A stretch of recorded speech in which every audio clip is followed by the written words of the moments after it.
مین base camp. اپنے کندھے کے پیچھے ہاتھ بڑھا کر اس نے ریڈیو نکالا اور ٹریکر کا بٹن دبایا۔ دوسرا بازو بھی تک پری کے شانوں کے گرد تھا۔ ریڈیو پر شور سنائی دیا، پھر ترک زبان میں کچھ اکتاہٹ بڑے الفاظ۔ میری بات غور سے سنو احمد، ارسا بخاری از ڈیتھ۔ میں دہراتا ہوں، ارسا بخاری از ڈیتھ۔ وہ ایک شگاف میں گر گئی ہے، اس کی موت کنفرم ہے، مگر باڈی ریکور کرنا بہت مشکل۔ ہمیں جلد از جلد کیمپ 3 تک جانا ہے، یہاں برف پڑ رہی ہے، ہم رک نہیں سکتے۔ Do you listen it? Oh god yes I listen. Ufaq نے ٹرانسفر ریسیور بند کر کے بیگ میں رکھ دیا۔ پری ابھی تک رو رہی تھی۔ اس نے افق کا بازو سختی سے یوں پکڑ رکھا تھا جیسے کچھ چھوٹا بچہ بھرے میلے میں گم ہو جانے کے ڈر سے اپنوں کی انگلی پکڑ لیتا ہے۔ وہ بہت خوف زدہ تھی۔ افق نے آہستگی سے اس کا سر تھپایا۔ شش، اب رونا نہیں، اپنے آپ کو سنبھالو، ہمیں کیمپ 3 جانا ہے۔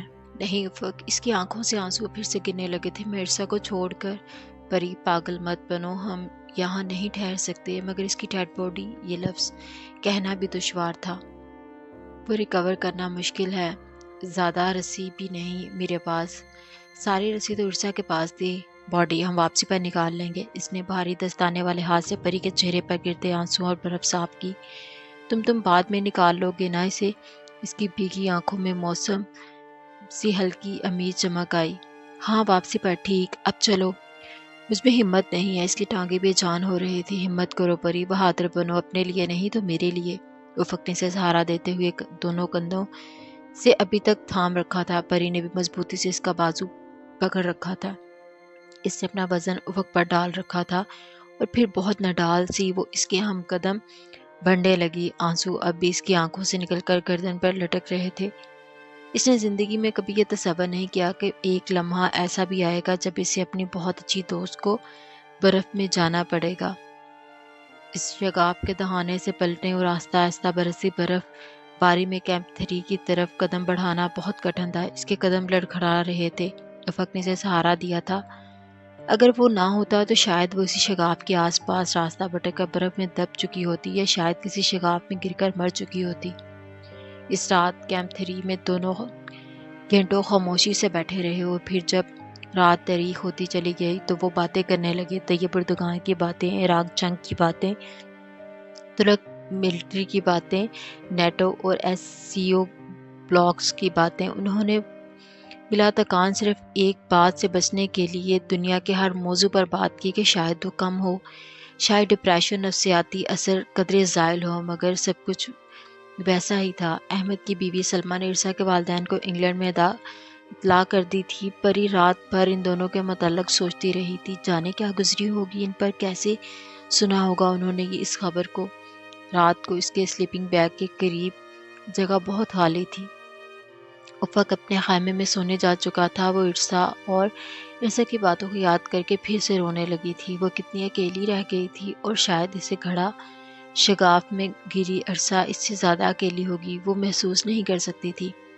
تب اس نے بیگ سے ارسا کے کاغذات نکالے اور انہیں ترتیب سے جوڑا۔ سیاہ روشنائی سے انگریزی میں لکھے صفحے بھرے ہوئے تھے۔ لکھائی خاصی رف تھی اور جگہ جگہ سے کاٹا بھی گیا تھا، مگر وہ پڑھ سکتی تھی، یہ جانتے ہوئے بھی کہ کہانی ادھوری تھی۔ اس نے پہلے صفحے پر نگاہ ڈالی۔ قراقرم کا تاج محل، موٹے مارکر سے انگریزی میں لکھا تھا۔ ہنزا کے باسی رکا پوشی کو ہنزا کا تاج محل یا قراقرم کا تاج محل کہتے تھے۔ ان کا خیال تھا کہ برف سے ڈھکی رکا پوشی کی چمکتی دیوار آگرہ کے تاج محل جیسی سفید اور حسین دکھائی دیتی تھی۔ پری کو ان سے اختلاف تھا۔ اس کا خیال تھا رکا پوشی کی چمکتی دیوار آگرہ کے تاج محل سے زیادہ سفید اور حسین دکھتی تھی۔ منگل 16 اگست 2005 صاحب، اوپر سارا سنو فلڈ ہے۔ وہ دونوں خاموشی سے خیموں کے آگے بیٹھے تھے کہ جب فرید ان کی طرف آیا۔ آج وہ کلائمبنگ کے لیے نہیں گئے تھے۔ ان کے ذہنوں کو کل کے واقعے نے وقتی طور پر بلانا تھا، جس کے لیے انہیں ایک دن کا ریسٹ چاہیے تھا۔ فرید البتہ کچھ مخصوص مقامات پر رسیاں لگا کر آیا تھا۔ پھر افق نے سوالیہ نگاہوں سے اسے دیکھا۔ تم مانو یا نہ مانو، اوپر سارا سنو فلڈ ہے اور برف تازہ گری ہے۔ اس کا گلیشیئر کسی بھی وقت پھٹ سکتا ہے، اور جب برف گرے گی تو تم بھی مارے گا اور ہم بھی۔ سو ہم تو ابھی سے بتا رہا ہے، ہم سویرے واپس چلا جائے گا۔ مگر فرید، تم نے تو کیمپ 4 تک ہمارے ساتھ جانا تھا۔ صاحب تم کل خود کیمپ 4 تک چلے جانا، ہم نہیں جائے گا، بس ہم نے تم کو بتا دیا۔ وہ کسی اڑیل گھوڑے کی طرح ضد پر اڑ چکا تھا۔ فرید دیکھو، ہم بھی تو اوپر جا رہے ہیں، پری نے اسے سمجھانے کی کوشش کی۔ ہم بھی تو جا رہے ہیں باجی، تم تو پاگل ہو۔ ابھی پاگل نہیں ہوا، تمہارے دونوں کے باپ کے پاس بہت پیسہ ہے، تم ادھر مر بھی جاؤ تو تمہارا بچہ بھوکا نہیں مرے گا، جبکہ ادھر ہمارا باپ کریم آباد میں ایک چھوٹی سی زمین بھی نہیں چھوڑ کر گیا۔ ہمارے لیے ہمارے حال پر رحم کرو باجی، اوپر جا کے کوئی نہیں ملے گا، میری مانو تو تم بھی واپس چلو۔ پری اور افق نے نگاہوں کا تبادلہ کیا اور پھر افق نے شانے جھکا دیے۔ تمہاری مرضی۔ وہ سر جھٹک کر دوسری جانب دیکھنے لگا۔ ماتھے پر ناگواری کی لکیریں تھیں۔ میں نے ناگا پروت کا سولو کلائم کیا تھا، نہیں مرا تھا۔ میں پورٹرز کے بغیر بھی، پورٹر صرف لڑکوں کے لیے ہے۔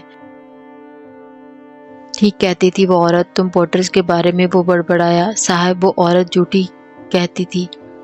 پھر پری کنفیوز شکل دیکھ کر بولا، باجی ادھر ایک یورپین عورت گلیشیئر بروم 2 سر کرنے آئی تھی، ہمارے ماموں کا لڑکا ادھر بلکستان میں رہتا تھا۔ وہ اس کے ساتھ پورٹر بن کر اس اکیلی گلیشیئر بروم 2 کی چوٹی تک لے کر گیا۔ بعد میں جب وہ نیچے آئی تو اخباروں کو بولی کہ میں 16 کلائم کیا اور میرا پورٹر تو مجھے کیمپ 2 میں چھوڑ کر چلا گیا تھا۔ میرے ماموں کا لڑکا بیچارہ غریب آدمی ہے۔ چپ کر کے بیٹھ گیا۔ پر صاحب وہ عورت بولتی تھی، اس کو ایکس کو سچ خیال مت کرنا، اس کا فیصلہ گلیشیئر بروم 2 نے کیا تھا، پہاڑوں کا اپنی عدالت ہوتا ہے۔ وہ عورت اگلے سال پھر گلیشیئر بروم 2 سر کرنے آئی، پہاڑ نے واپس جانے نہیں دیا، اس کی لاش بھی ابھی تک نہیں ملی۔ ہاں ٹھیک ہے تم جاؤ پھر، افق نے سابقہ لہجے میں بولا۔ صاحب ہم نے کیمپ 4 پہنچنے کے لیے پیسے لیے تھے، وسیاں لگا دیا ہے، آگے تم جانو تمہارا کام۔ جواب میں کچھ بڑبڑا کر رہ گیا۔ وجہ یہ نہیں تھی کہ فرید نے چھوڑ کر جا رہا تھا، وجہ یہ تھی کہ وہ صرف خفا سا تھا، شاید حد سے زیادہ دباؤ میں۔ 10ویں چوٹی بل 17 اگست 2005۔ آج صبح سے موسم بہت خراب تھا اور موسم سے زیادہ افق کا موڈ۔ وہ پریشے کے سامنے میٹ پر لیٹا، ایک بازو ماتھے پر رکھے خیمے کی چھت کو گھور رہا تھا۔ شیڈول کے مطابق ان کا کیمپ 4 میں ہونا چاہیے تھا، مگر قراقرم کا اپنا شیڈول تھا۔ خیمے کے باہر طوفانی چکر چل رہے تھے جسے خیمہ پھر بڑھا رہے تھے۔ کچھ جگہ سے سرد آندھی اندر آ رہی تھی، ان کو ٹھٹھا رہی تھی، برف سے اوپر نیچے خیمے کی دیواریں کمپریس ہو رہی تھی۔ فرید صبح منہ اندھیرے ہی بغیر بتائے چلا گیا تھا۔ اس نے یوں ہی بولنے کی غرض سے کہا کہ تم نہ بھی دیتا تو میں نہ رکتا۔ وہ اس طرح چٹ لیٹا اور اوپر دیکھتا رہا۔ وہ ٹھیک کہتا تھا افق، ہم دونوں پاگل ہیں، ہم سب کو کوہ پیما پاگل ہوتے ہیں، گھروں کا سکون چھوڑ کر برفانی دیواروں میں وادیوں میں نکل جاتے ہیں اور آخر میں مر جاتے ہیں۔ ایسے بھی تو مر جانا ہے، کہیں ایکسیڈنٹ پہ لفٹ میں پھنس کر دم گھٹنے سے یا کسی بم بلاسٹ میں۔ تم مسلمان نہیں ہو، تمہارا ایمان نہیں ہے کہ جہاں موت آنی ہے وہاں آ جائے گی؟ کبھی موت بھی ٹلی ہے کیا؟ پریشے نے ایک اجنبی نظر اس پر ڈالی جو بغیر پلکیں چپکائے چھت کو گھور رہا تھا، اور پھر تھک کر خیمہ دیوار سے سر ٹکا دیا۔ سامنے والی دیوار کے دوسری طرف برف اکٹھی ہو رہی تھی۔ پھر بھی افق کیا پہاڑوں پر جا کر اتنی مشقت کر کے کیا ملے گا؟ یہ بات ہمیشہ وہ کاہل ترین لوگ کرتے ہیں جن سے روز 1 گھنٹہ لان میں واک بھی نہیں ہوتی۔ یہ بلا رکھا کیا ہے پہاڑوں والا فقرہ دونوں کے منہ سے نکلتا ہے جن کے انگور کھٹے ہوتے ہیں۔ وہ تلخی سے بولا، پھر بھی نارمل زندگی طریقے سے گزاری جا سکتی ہے۔ وہ شاید بحث کے موڈ میں تھی۔ نارمل طریقہ کیا ہے؟ گھنٹوں فون پر رشتہ داروں کی بھرائیاں کرنا، نت نئے بیہودہ فیشن اپنانا، غیر حقیقی فلموں کے غیر حقیقی ہیروز کو دیوتا تسلیم کر کے ان کی پرستش کرنا، راتوں کو جاگ جاگ کر گھٹیا قسم کی عاشقانہ ناول پڑھنا یا اس کولیگز کی چغلیاں کرنا۔ اگر یہ نارمل لائف ہے تو پھر کوہ پیمائی کی اب نارمل لائف اس سے بہتر ہے میڈم۔ جانتے ہو افق، مجھے نہیں پتا کہ لوگ پہاڑ پر کیوں سر کرتے ہیں، مگر میں پہاڑوں میں خوش رہتی ہوں، مجھے یہاں سکون ملتا ہے۔ لیکن نشا، پاپا، سیف، سب کو بہت حیرت ہوتی ہے کہ لوگ پہاڑ کیوں سر کرتے ہیں۔ برف قطروں کی شکل میں بہہ رہی تھی اور قطرے راستے میں آنے والے ہر ذرات کے ساتھ مل کر بڑے ہوتے جا رہے تھے۔ یہ وہی بات ہے کہ لوگ کتابیں کیوں پڑھتے ہیں؟ علم حاصل کرنے کے لیے۔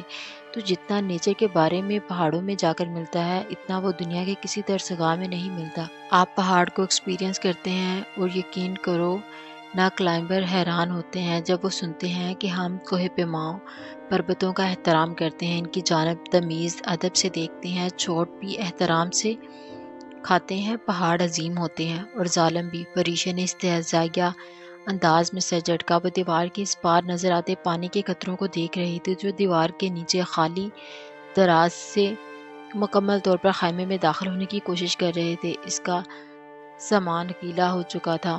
بے شک ظالم ہوں گے، مگر میں ہمالیہ سے تعلق رکھتا ہوں، میں انقرہ اور اپنے گھر سے پہاڑوں سے تعلق رکھتا ہوں۔ پری، تمہیں لگتا ہے ہم بچ کے نکل جائیں گے؟ کوہ پیمائی تو نامی بلندیوں سے زندہ بچ کر واپس آنے کا ہے، یہ تو بونس ہوتی ہے۔ پھر بھی تم واپس پلٹنا چاہتے ہو؟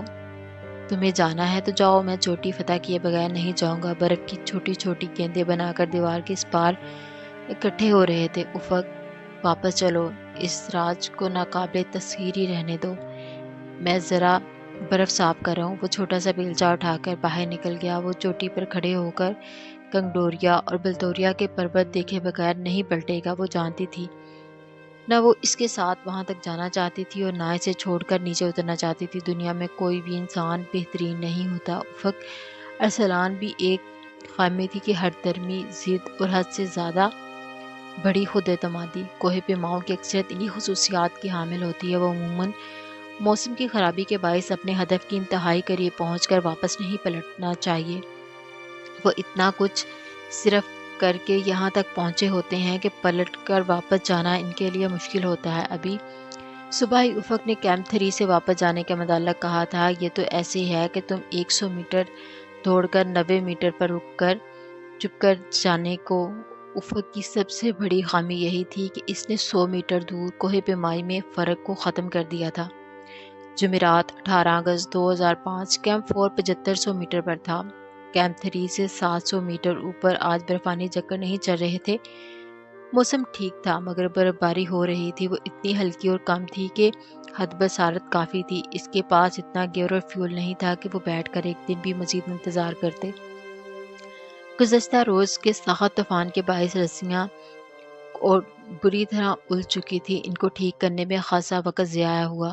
رسیاں ویسے بھی کیمپ 3 سے کئی میٹر اوپر کیمپ 4 سے تھوڑی نیچے لگائی گئی تھی۔ رسیوں کے آغاز تک کا سفر خاموشی سے کیا، پھر ان کو ٹھیک کر کے جب پریشے نے جو مڑ کرنے کے بعد رسی کھینچی تو وہ جام رہی۔ اس نے گلیشر کو گلزار اتار کر اس پر چڑھائے اور نیچے اتری اور اس نے گراٹ ڈھونڈی جو رسی میں بند کر اسے جام ایک میں پھنسی تھی۔ اس نے گرا کھولی اور سوغات اوپر چڑھنے لگی۔ اس کی ایک غلطی کی وجہ سے اس کے 20 منٹ ضائع ہو گئے، مگر افق نے کچھ نہ کہا۔ وہ خاموشی سے اس کی کارروائی دیکھتا رہا۔ وہ دونوں اس وقت ڈیتھ زون میں تھے۔ سطح سمندر سے 6000 میٹر سے زائد بلندی کا حصہ ڈیتھ زون یا ورٹیکل لمٹ کہلاتا ہے۔ اس بلندی پر ہوا بے حد کم، آکسیجن ان کے جسموں کے لیے ناکافی تھی۔ سانس لینے کے لیے پریشے کے پھیپھڑوں کو بہت زیادہ زور لگانا پڑ رہا تھا۔ وہ اس وقت پورا منہ کھول کر سانس لے رہی تھی۔ وہ کیمپ 4 سے قدرے نیچے تھی۔ اس سے تقریباً 300 میٹر اوپر پہاڑ کی ڈھلوان جمع ندی نالوں سے مزین تھی۔ وہ جگہ جہاں سے چوٹی دکھائی دیتی تھی درست کرنے لگی۔ برفانی تودے جب گرتے ہیں تو خوب تباہی ہی مچاتے ہیں، مگر اس وقت خود کو پناہ دینے وہ برفانی تودے جس کے عقب میں وہ محفوظ سی جھکی کھڑی تھی اسے بہت اچھا لگ رہا تھا۔ اسے 100 میٹر دائیں جانب تھا دفتر۔ اسے پہاڑ کے ٹوٹنے اور چٹکنے کی آواز سنائی دی۔ اس نے گھبرا کر سر اٹھایا۔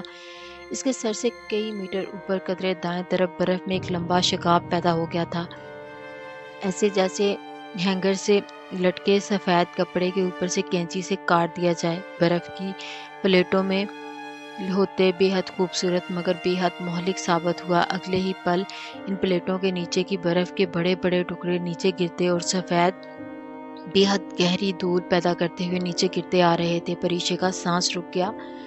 پرفشار کے نیچے کی طرف آ رہا تھا مگر وہ ایک بڑے تودے کے پیچھے محفوظ تھی، لیکن